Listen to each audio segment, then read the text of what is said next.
అద్భుత నేస్తాలైన శ్రీరుద్ర వారి మట్టి గణేశ విగ్రహాలు ఇప్పుడు అన్ని రత్నదీప్ స్టోర్స్ లో లభ్యం. త్వరపడండి.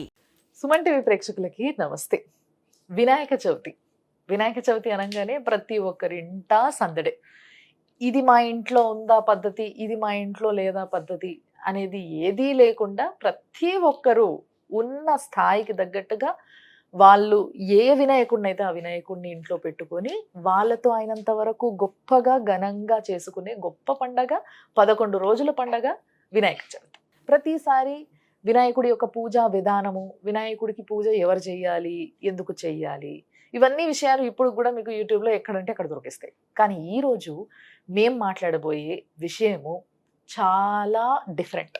తప్పకుండా ప్రతి ఒక్కరు వినాయకుడి గురించి తెలుసుకోవాలి అని అనుకుంటే ఈ వీడియో చూసి తీరాల్సిందే.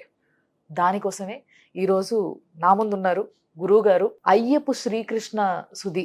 చాలా గొప్పగా చెప్పారు. ఆల్రెడీ కొన్ని విషయాలు డిస్కస్ చేయడం జరిగింది. నాకు నిజంగా కొన్నిటికి ఇట్లా కళ్ళు తెరుచుకున్నంత పని అయింది. కాబట్టి మీ అందరికి కూడా ఇన్ఫర్మేషన్ ఇవ్వాలనేది నా ఉద్దేశం. కాబట్టి గురుగారిని పిలవడం జరిగింది. గురుగారు నమస్తే. నమస్కారం అండి. గురుగారు, ముందుగా మీకు వినాయక చవితి శుభాకాంక్షలు. మీకు సుమన్ టీవీ ప్రేక్షకులందరికీ కూడా వినాయక చవితి శుభాకాంక్షలు. పిల్లల కోసం ఎంతో మంది తల్లిదండ్రులు ఎన్నో సంవత్సరాలుగా ఎదురు చూస్తూ ఉన్నారు.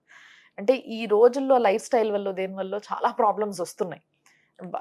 పీసీఓడీలని, థైరాయిడ్లని, రకరకాల ఇంబ్యాలెన్స్లు, హార్మోనల్ ఇంబ్యాలెన్స్ల వల్ల ఇలాంటి సమస్య ఉంది. కాబట్టి వినాయకుడిని ప్రసన్నం చేసుకోవాలంటే, మనకు కావాల్సిన కోరిక తీరేలా మనం ఆయన్ని జ్ఞానించాలంటే ఏ విధంగా? ఒక చిన్న కథ ఉంది మీకు ఇప్పుడు దీంట్లో.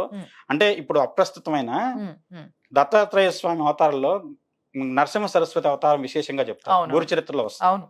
నరసింహ సరస్వతి ఒకప్పుడు ఇప్పుడు నరసోబివాడ అని చెప్పేసి మహారాష్ట్రలో ఉంది కదా, ఇక్కడ దత్తపాదకులు ఉంటాయి. ఆ కుటుంబానికి దత్తపాదకులు ఇస్తున్నప్పుడు ఆయనకు 60 సంవత్సరాల వయసట. నీ వంశపారంపర్యంగా ఈ పాదకులను సేవించుకోండి, మీకు ఉండదు, ఏ రకమైనటువంటి ఇబ్బంది ఉండదు అని చెప్పి దత్తుడు అనుగ్రహిస్తాడు నరసింహ సరస్వతి. ఆయన నవ్వి, నాకు అసలు సంతానమే లేదు, నాకు ఇప్పుడు 60 ఏళ్ళు, ఇంకా సంతానం ఎక్కడ కలుగుతుంది అంటాడు ఆయన. ఆ తర్వాత ఆయనకి సంతానం కలిగింది. ఆయన ఆనువంశికులు ఎప్పటికీ కూడా ఆ దత్తపాదకులను పూజిస్తున్నారు, ఇవాళకి కూడా. అంటే ఏంటంటే భగవత్ అనుగ్రహం ఎలాంటిదో చూడండి. అంటే ఆయన అనుగ్రహించదలుచుకుంటే 60లో అయినా కలుగుతుంది, 80లో అయినా కలుగుతుంది సంతానం. ఓ జాతకం అప్పుడే కాదు, ఇప్పుడు కూడా అలాంటి ఎగ్జాంపుల్స్ ఎంతో మంది ఉన్నాయి. ఎన్నో వార్తలు ఇప్పుడు వేరే వాళ్ళుగా నేనే చెప్పానండి. ఒక ఆయనకి అప్పటికి ఆయనకి 60 ఏళ్ళు దాదాపు వస్తున్నాయి, మీకు ఇంకో సంతానం ఉందండి అని చెప్పాను. ఆయన వాళ్ళ ఆవిడ ఒక రకంగా వేరే అనుకున్నారు నన్ను, మీరు తప్పు మాట్లాడుతున్నాడు అది ఇది అని చెప్పి. తర్వాత ఆమెకు కూడా మోనోపోజ్ స్టేజ్ వచ్చేసింది. ఆమె ఏమనుకుంది, ఇక పీరియడ్స్ ఆగిపోతున్నాయి అనుకుంది. 4th మంత్లో తెలిసింది గర్భం అని. మొదటి అమ్మాయికి రెండో అమ్మాయికి దాదాపు 22 ఏళ్ళు తేడా ఉంది. ఇది ఈ కాలంలో జరగట్లేదా మరి? ఏదైనా కారణం కానివ్వండి, యోగం యోగమేగా, జరిగేది ఖచ్చితంగా జరిగి తీరుతుంది. దానికి ఇప్పుడు మీకు ఇందాక గణపతి దాంట్లో వచ్చిన దాంట్లో ఈ గణపతి గరిక, ఇంకోటి ఇక్షుఖండం. ఎవరికైతే సంతానం లేదో నువ్వులతో దాన్ని ఉండ్రాళ్ళలాగా చేసి, అలానే దాంట్లో మన శనగపిండి ఇలాంటి శనగలు సంబంధించిన దాన్ని కూడా కలిపి చేసి గనక ఉండ్రాళ్ళు సమర్పిస్తే తప్పనిసరిగా సంతానం కలుగుతారు. అంటే ఓన్లీ నువ్వులు ఇంకా శనగలు అంటే పూల శనగల, శనగపప్పు, ఏదైనా శనగలు ఒకటే. ఇవే ఏది విడి పెట్టాలా, ఎన్నో తెలియాలి, ఇవన్నీ చేయటం అనేది ఇంపార్టెంట్. ఎలా అనేది ఇక్కడ చేయటం ఈ డౌట్ అందరిలో వస్తుంది కాబట్టి నేను అడగాల్సి వస్తుంది. ఇప్పుడు మనుషులు ఎలా అయిపోయిందంటే అండి, ఇప్పుడు మొన్న ఎక్కడో చూసాను, క్రితం రోజు దీపం పెట్టాము, ఒత్తి అయిపోయింది, నూనె ఉంది అని మళ్ళీ వాడచ్చా వాడుకోకూడదా? దీపం పెట్టడం అనేది ప్రాధాన్యం చెప్తే ఆ నూనె వాడచ్చా, మళ్ళీ ఆ ఒత్తి వెలిగించచ్చా, ఇవన్నీ ఏంటంటే మనకి లేనిపోని అనవసరమైనటువంటి ఆలోచనలు చెప్తే నిజంగా అయితే అది కరెక్ట్ కాదు, అసలు ఆలోచనే రాంగ్. అందుకని ప్రతి దీంట్లో కూడా విఘ్నాల్లో మాకు రకరకాల విఘ్నాలు చెప్తారు. ఓడ విఘ్నం అంటే మనసులో నేను చేసే మంత్రం సరైనదా కాదా, ఈ మంత్రం రైటేనా, లేదంటే దేవుడు ఈ మంత్రానికి నిజంగా వస్తాడా, అక్కడే నీకు పోయింది. వస్తాడని నమ్మకంగా నువ్వు చేసావు, వస్తాడు. నీకు వస్తాడా అనే నమ్మకం లేదో నీకు, ఆటోమేటిక్ గా నీకు అక్కడ లేదు. ఓకే, కానీ మరొకసారి ఈ విషయాన్ని నేను మళ్ళీ చెప్పాలనుకుంటున్నా గురుగారు. ఎందుకంటే ఈ కాలంలో చాలా మందికి పిల్లలకి సమస్యలు చాలా ఉన్నాయండి. పిల్లల కోసం ఎంతో మంది తల్లిదండ్రులు ఎన్నో సంవత్సరాలుగా ఎదురు చూస్తూ ఉన్నారు. అంటే ఈ రోజుల్లో లైఫ్ స్టైల్ వల్ల దేని వల్ల చాలా ప్రాబ్లమ్స్ వస్తున్నాయి. పీసీఓడీలని, థైరాయిడ్లని, రకరకాల ఇంబ్యాలెన్స్లు, హార్మోనల్ ఇంబ్యాలెన్స్ల వల్ల ఇలాంటి సమస్య ఉంది. కాబట్టి మీరు మాటల్లో ఈ మాట చెప్పారు కాబట్టి మళ్ళీ ఒకసారి ఈ విషయాన్ని నేను హైలైట్ చేయబోతున్నా. ఇది చాలా మందికి పనికి వస్తుంది, చాలా మందికి అవసరం అని చెప్పడం జరుగుతుంది. మళ్ళీ తిరిగి వినాయక చవితి రోజు అంటారా, ఎప్పుడైనా సరే అంటారా? వినాయకుడికి చేసే పూజలో మీరు ఏదైతే నువ్వులు, శనగపప్పు లేదా శనగలతో రెండు ఇది పిండిలా చేసేసి నువ్వుల్లో కలిపి దీన్ని ఉండ్రాలుగా చేసి పెట్టి పూజ చేయడం. ఇంకోటి చెప్తా మీకు, చెప్పండి. మీ లలితా శాస్త్రం చేస్తారు కదా, అవును. కింద మూలాధార చక్రానికి ఆహారం కింద ఏం చెప్పారంటే పులగం అంటారు కదా, అంటే మీకు బెల్లము, పెసరపప్పు, అన్నం వండుతారు. అవును. దీన్ని గనక నైవేద్యం గణపతికి కనుక పెట్టి కనుక చేస్తే మీకు అన్ని విఘ్నాలు పోతాయి, ఈ సంతానం కలగదనే సమస్య కూడా పోతుంది. ఎందుకంటే ఆయుర్వేదంలో కూడా దీనికి విశేషమైనటువంటి ప్రాధాన్యత ఇచ్చారు. ఎందుకంటే మీకు ఏదైతే గ్లాండ్సో లాంటి ఇప్పుడు మీరు తినే ఆహారంలో ఎప్పుడైతే మీరు మైదా పిండి లేకుంటే అలాంటి దాంతో చేసినవి వాడుతున్నారో, కేకులు, ఈ బేక్ చేసినవి ఫుడ్, దానివల్ల శరీరకంగా ఉండేటువంటి జీవక్రియలు లోపిస్తున్నాయి. అవి ఏం చేస్తున్నాయి అంటే శరీరంలో గ్రంథుల్ని కానివ్వండి, లేకుంటే వాటి ద్వారా వచ్చే స్రావాలను అడ్డుకుంటున్నాయి. పిసిఓడి వచ్చినా, లేకుంటే ఇంకొక సమస్య థైరాయిడ్ వచ్చినా, వీటన్నిటికీ ఆహారమే కారణం. ఆహారాన్ని మితంగా వాడితే అదే ఔషధం, అమితంగా తింటే అదే రోగం. అంతేగా. దాన్ని మనం ఏం తింటున్నాము, ఎప్పుడు తింటున్నాం, ఏ కాలంలో ఏ ఆహారం తినాలి. 21 రకాలైనటువంటి మూలికలతో పూజ అంటాం, పత్రి పూజ అంటాం. ఆ పత్రి పూజ ఎందుకు చేయాలండి? మనం దాంట్లో 21 కాదు, ఇప్పుడు 81 వేస్తున్నాం మనం పత్రులు తీసుకొచ్చి. 21 దాంట్లో చెప్పాడు ఆయన, ఏమో ఇది కూడా వేస్తే మంచిదిలే కానీ అని చెప్పి అన్ని తీసుకొచ్చి చుట్టూ దొరికిన ఆకులు అలాలన్నీ తీసుకొచ్చి ఆయన మీద పెడుతున్నాం. కానీ 21 ఔషధ గుణాలు ఉన్న పత్రులు. సంతానం కోసం ఏం చేయాలి? ఆత్మకారకుడు రవి, రవికారకుడికి జిల్లేడు చెట్టు, సంతానకారకుడు గురుడు, దానికి వచ్చేసి రావి చెట్టు. అలానే సంతానాన్ని కలిగించే శుక్రకణాల కారకుడు శుక్రుడు, సంతాన కారకుడులో దాంట్లో మగవాళ్ళకి సంబంధించిన దాంట్లో దానికి అత్తి చెట్టు, మేడి చెట్టు అంటున్నాం కదా, ఆ మేడి చెట్లు. ఇలా ప్రతి ఒక్క దాంట్లోనే ఒక్కొక్క దాంట్లో 21 దాంట్లో 21 రకాలైన ఔషధ గుణాలు ఉన్నాయి. ఇప్పుడు మీకు గుండె సమస్యలు ఉన్నాయండి, దానికి అర్జున అనేది చాలా విశేషమైనటువంటి మందు. అర్జున అరిష్టాన్ని వాడతారు. ఇవన్నీ ఏంటంటే గుండె సమస్యలు పోగొట్టడం కోసం. అర్జున పత్రం దానికోసం ఏమన్నాడు, ఎందుకు ఈ మాసంలో వచ్చేటువంటి దాంట్లో ఆకుల్లో శక్తి ఉంటుంది. బాధ ఇప్పుడు వర్ష ఋతువు, కొత్త చిగుళ్ళు వస్తాయి, ఆ ఎనర్జీ దాంట్లో ఉంటుంది. కార్తీక మాసంలో నదులు స్నానం చేయమంటారు, వేళల్లో శక్తి ఉంటుంది. మీకు ఒక్కొక్క దాన్ని ఫలించేటప్పుడు ఔషధులు వేళల్లో ఉంటాయి, మూలాల్లో ఉంటాయి. ఇప్పుడు ఏంటి ఆకుల్లో ఉంటాయి జీవశక్తి, అప్పుడు వేళల్లోకి వెళ్తుంది. అందువల్ల ఆ కాలంలో స్నానం, ఈ కాలంలో ఈ పూజ విశేషం. దీంట్లో ప్రతి చిగురులోనూ కొత్త శక్తి ఉంటుంది. ఆ కొత్త శక్తి ఏంటంటే నీలో ఉన్నటువంటి లోపాలన్నింటినీ ఒక్కొక్కదాన్ని పరిష్కరించుకుంటూ వెళ్ళిపోతుంది. దానివల్ల శరీరం ఆటోమేటిక్ గా శోధించబడుతుంది. 9 రోజులు ఇదే నియమంతో, ఇదే పులగంతో భోంచేసి 41 రోజులు దీక్షలో ఉండి పులగంతో భోంచేస్తే శరీరంలో ఉన్న గ్రంథులన్నీ శుద్ధి అవుతాయండి. నేను కాదు, ఆయుర్వేదం చెప్తున్న మాట చూడండి మీకు దీంట్లో.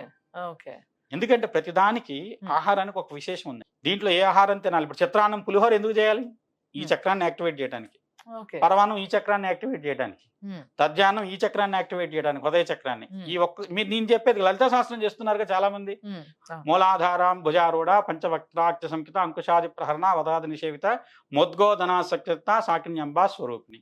ఇక్కడ ఉండేటువంటి సాకిని అనేటువంటి శక్తికి ముద్గోధనం, ముద్గం అంటే పెసలు, దాంట్లో అన్నం, బెల్లం కూడా కలపండి, దానికి ఎంత శక్తి వస్తుందో చూడండి. అంటే ఇదేంటంటే గణపతి అనేది ఎక్కడ కాదు, మీ శరీరంలో ఉన్న గణపతి యాక్టివేట్ అవుతాడు. ఆటోమేటిక్ గా నీ పనులన్నీ అవుతాయి, నీ విఘ్నాలు పోతాయి. ఆహారంతో సహా నియమం అది. మనం దేవుడికి నైవేద్యం కాదు, దేవుడు ఎక్కడ తింటున్నాడండి? దేవుడు తింటే ఇన్నెందుకు పెడతాం మనం? భగవంతుడు తింటాడు అంటే ఇన్నెందుకు పెడతాం మనం? అమ్మ ఇన్ని తీసుకెళ్లి పెట్టాలా అని చెప్పేసి. అందుకని ఆయన తిండు కాబట్టి మనమే తింటాం. ఆ తినేది మనలో ఉన్న గణపతికి వెళ్తుంది. కానీ నిజంగా మంచి అంటే ఇన్నర్ విషయాలు ఇవన్నీ కూడా.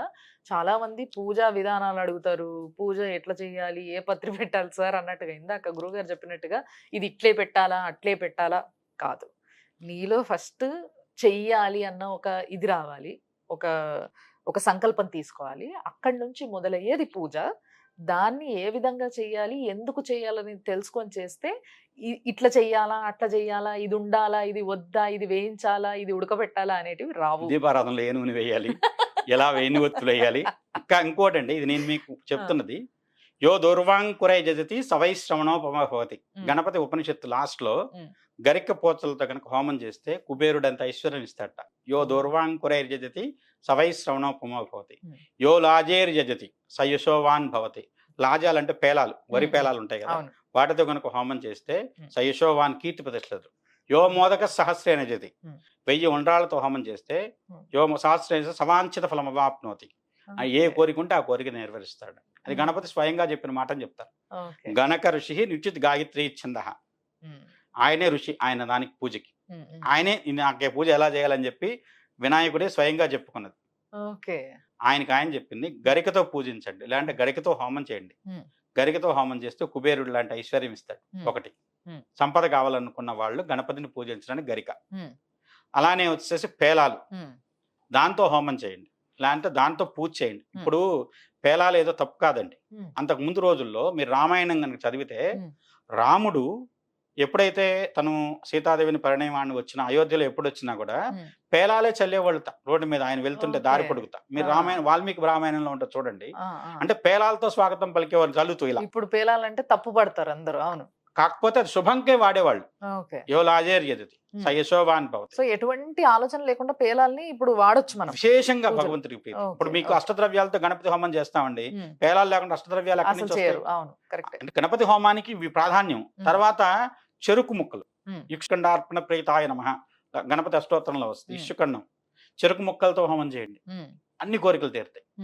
ఉండ్రాలతో అని కూడా చెప్పారు. ఉండ్రాళ్ళు అసలు తిరుగులేదు. Hmm. ఉండ్రాళ్ళు గణపతికి అన్నిటికంటే విశేషం. Hmm. యో మోదక సహస్రేణ జతి సవాంఛిత ఫలమవాప్నోతి. Hmm. ఏ కోరుకుంటే ఆ కోరిక నెరవేరుతుంది. Okay. ఇది ఉపనిషత్తు చెప్పింది మాట. Oh. ఇది గణపతి ఉపనిషత్తుల్లో చివరిగా చెప్పేది ఏ చేస్తే ఏ ఫలితం అనే దాంట్లో. Hmm. అందుకని ఇక్కడ భగవంతుడికి కావాల్సినవి నీలో ఉండేటువంటి ఏకాగ్రత, తికరణాలు శుద్ధిగా పెట్టుకోవటం, Hmm. చేసేది సమర్పించేది భక్తిపూర్వకమైన సమర్పణ. ఏదో జనాలు 10 మందికి చూపాడాలి, అంతమందికి తెలియాలి, 1000 మందికి తెలియాలి అనే ఉద్దేశంతో చేసేది కాదు. ఆయనకి నువ్వు సమర్పించేది భక్తితో ఇస్తున్నావా లేదా అని ఆయన కావాలి, అవును. అది చూస్తాడు. అవును. కానీ నిజంగా ఈ రోజు నాకు ఒక సంపూర్ణమైన వినాయక చవితి ఫీలింగ్ ఇప్పుడు వస్తుంది. ఇన్ని సంవత్సరాలుగా వినాయక చవితి చిన్న ఉన్నప్పటి నుంచి చేస్తూనే ఉన్నాము. పిల్లల్ని కూర్చోబెట్టి బుక్కులకు కూడా బొట్లు పెట్టి అక్కడ పెట్టి అదేదో బుక్కుల్లో అక్కడ పెడితే చదువు వచ్చేస్తుంది అన్న రేంజ్లో పూజలు చేసినాం. కానీ నిజంగా వినాయక చవితి అంటే ఏంటి, వినాయకుడు ఏంటి, ఆ పవర్ ఏంటి, అది మనలో నింపుకోవడమే వినాయక చవితి రోజు మనం చేయాల్సిన పని అన్న విషయాన్ని మాత్రం చాలా స్పష్టంగా చెప్పిండ్రు. చాలా సంతోషం ఈ విషయం తెలుసుకున్న తర్వాత. నిజంగా చాలా సంతోషం వేసింది నాకు కూడా. మీ అందరికి కూడా నాకు తెలిసి సంతృప్తి చెందుతారు ఫస్ట్ ఈ విషయాలు అన్నిన తర్వాత. సో డెఫినెట్గా ఇది పాటించగలిగితే, మనం ఇట్లా ఈ విధంగా చేయగలిగితే మనం గెలిచినట్టే. అంతే. గురుగారు చాలా నమస్కారం, సంతోషం మీరు నమస్కారం. వచ్చినందుకు, చాలా విషయాల్ని చాలా డీటెయిల్గా చెప్పినందుకు. ఇలాంటి ఎన్నో విషయాలు, ఎన్నో చర్చలు మన ఇద్దరి మధ్యలో ఇంకా జరగాలని నేను కూడా కోరుకుంటున్నా. దానివల్ల ప్రతి ఒక్కరికి ప్రతి దాని గురించి ఒక సమాధానం దొరుకుతుంది. థ్యాంక్ యూ అండి. మళ్ళీ మీరు రావాల్సిందే మా స్టూడియోకి. ఇంకా ఎన్నో విషయాలపైన, ఎన్నో మనకున్న డౌట్ల పైన మీరు ఇలాంటి వివరణ ఇవ్వాలని కోరుకుంటున్నా. తప్పనిసరిగా. థ్యాంక్ యూ గురుగారు. Right. Thank you so much.